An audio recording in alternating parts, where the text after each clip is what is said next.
Good morning, everyone. This is Lori from My Garden in Bloom. I garden up here in Zone 8B by Mount Hood in Oregon. I wanted to talk a little bit about placing new flowers.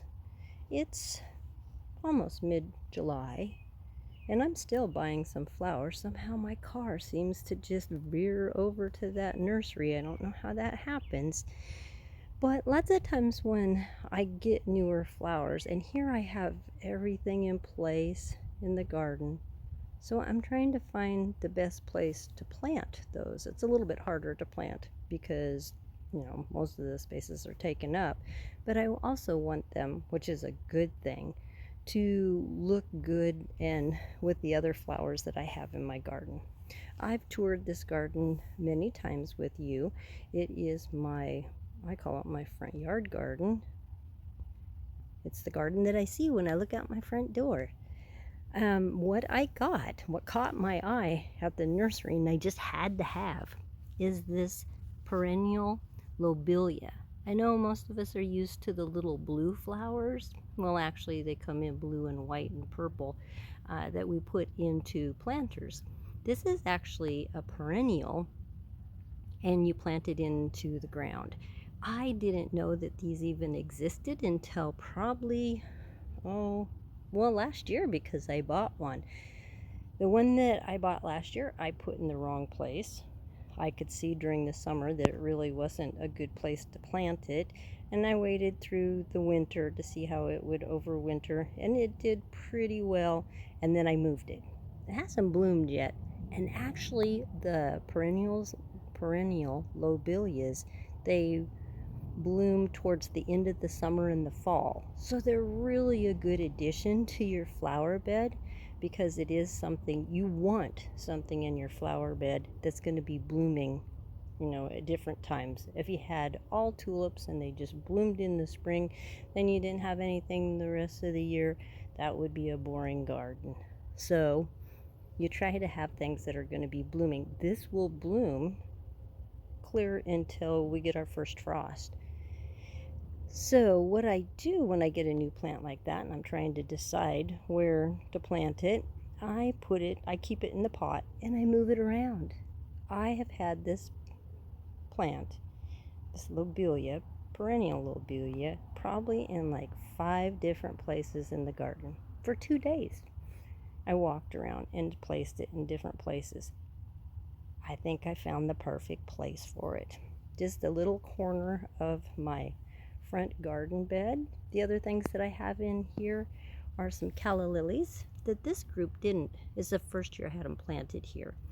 They didn't bloom. They're pink. I know what they are because I actually took them from another calla lily. I dug up the bulbs and separated them and moved them to a couple of different places, which I'm really happy with where I placed them at. And then another thing I have in this garden are my stock. I plant all my stock. I start all my stock from seed. I really only bought stalks twice. And then after that, the first time I bought them, I learned how to gather the seeds, which it is a little tricky. And then I planted them in early spring. I start them in February. They're what's called a cool flower. So they're just about done now, which I'll miss them in the garden. In the next month, in August, mid-August, they will be completely gone. But what I'm doing with these, can you see them? I'm letting the seeds get ready so that I can harvest them. In this corner, I also put some yellow irises, which they have bloomed, certainly, and I've cut them back. They are a yellow and white variety that are called Tour de France. And this beautiful grass, which I actually really like, just came up about 2 years ago in the garden, and then I didn't really like where it was, so I moved it over here in the corner, and it just loves it over here. Last year it did not. Oh, my shoes keep squeaking, sorry about that. Last year it did not bloom. This year it did. And then I have some gladiolus down here that are just starting up. They probably won't bloom for another month, maybe even more. What I like to do with my gladiolus is I plant them different times. I'll have like 50 bulbs, and I will stick like 10, 15 of them in the garden in different places. Then I'll wait 2-3 weeks, and then I'll plant some more, and then I'll wait another 2-3 weeks and I'll plant some more. So these are the last of the gladiolus that I planted. I don't remember what color they are. I had one that was a variety pack. It might be from the variety pack. Anyway, I like to do that with my glads so they aren't all blooming at the same time. I have some daisies that are just about finished blooming. I have my other birdhouse over here. The lamb's ear, I moved that over here. I had it in a different place last year. It just loves it over here in the corner. And then I have some hot lips salvia. Seems to love it there. I really have never had a bird house itself in my little birdhouse. I think what the problem is that it's too low to the ground and the cats could still get at it. So the birds realize that.